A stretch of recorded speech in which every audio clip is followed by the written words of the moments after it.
नाव, आपको नाव के विषय में बोलना है। आप सबको जय मसीह की। जय मसीह की।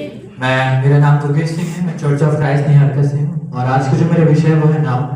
अगर हमारा जीवन परमेश्वर के लिए एक नाव नहीं है जिस नाव पर सवार होकर वो दूसरे तक पहुंचे जिन्हें उसकी जरूरत है, तो हमारा जीवन व्यर्थ है। हमारा जीवन परमेश्वर के लिए एक ऐसा नाव बनना चाहिए जिसमें अगर हम विश्वास रखते हैं तो वो नाव कभी नहीं डूबेगी, और अगर उस नाव में अल्प विश्वास का एक छेद भी है तो वो नाव पानी से भर जाएगी और शैतान नुमा मछली उस नाव को डुबा कर रख देगी।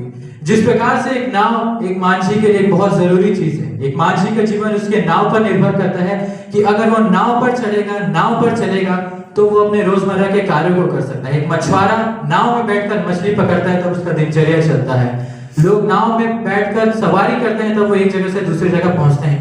ठीक उसी प्रकार से हमारा जीवन प्रभु यीशु मसीह के लिए एक नाव होना चाहिए।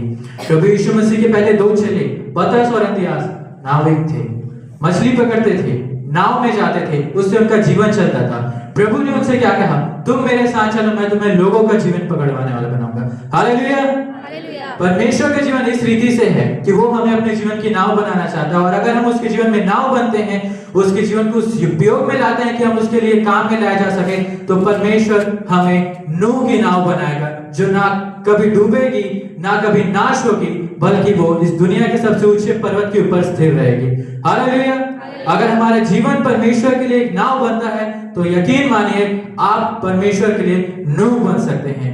आप जब लूत का समय चलता है इस जीवन में, इस समय में हम परमेश्वर के लिए लूत बन सकते हैं। हालेलुया।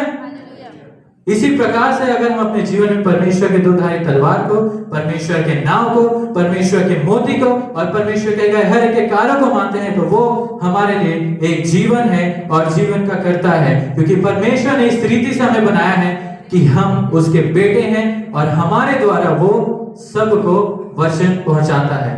हालेलुया। सबको जय मसीह।